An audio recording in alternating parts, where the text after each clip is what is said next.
All right, hopefully you caught my first video where I kind of went over this project that I'm taking on.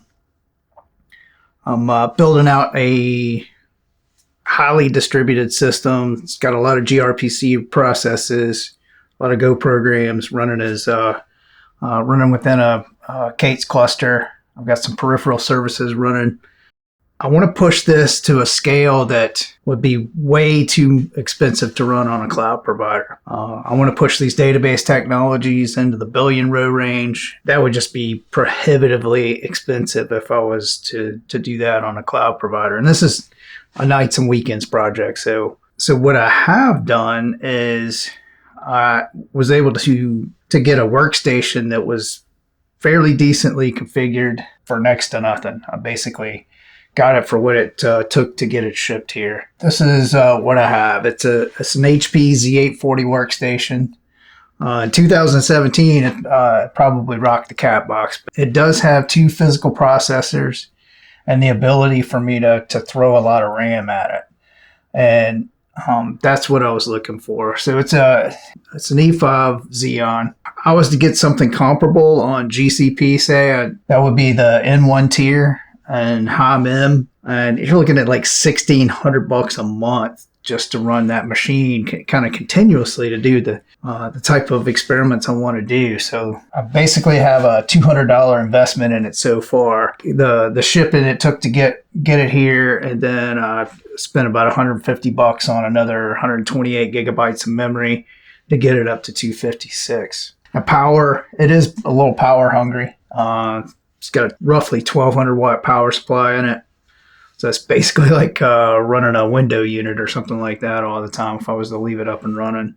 It's not fast. I mean, it's it's about mid-pack for multi-core because it's just got a ton of cores. Let's take a look at what I have running on it right now. I've got an Elastic installed locally, so I'm running a full or Elastic stack. Right now it's Elasticsearch, Kibana, and Logstash.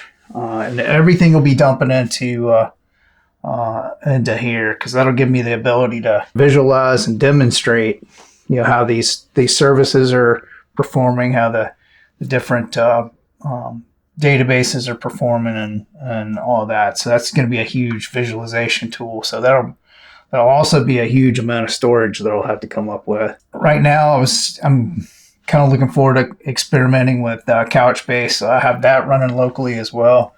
It's a full install with all the goodies. I also have Redis installed locally and Postgres. I could have just used Minikube.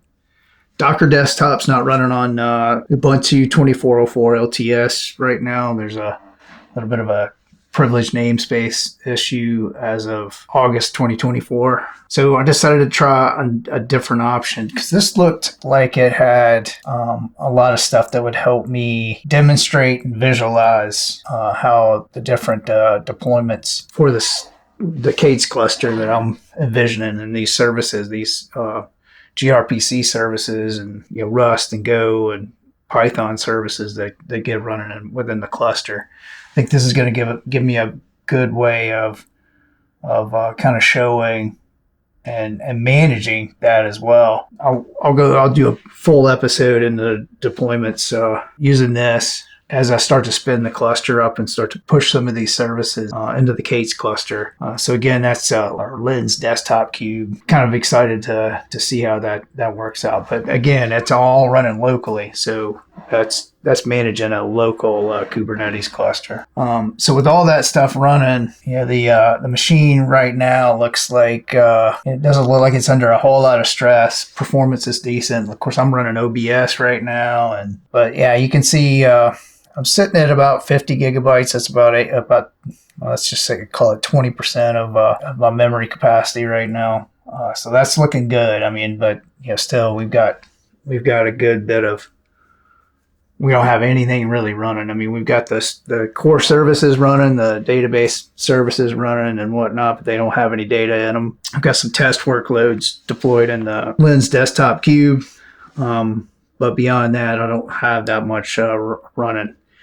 So coming up, I'll be spinning up some of the gRPC services. I'm probably going to do an episode on getting my gRPC template ready, since we've got multiple gRPC services. I'm just going to do a quick video on tuning that template in and wiring up the first couple of gRPC services, getting them deployed.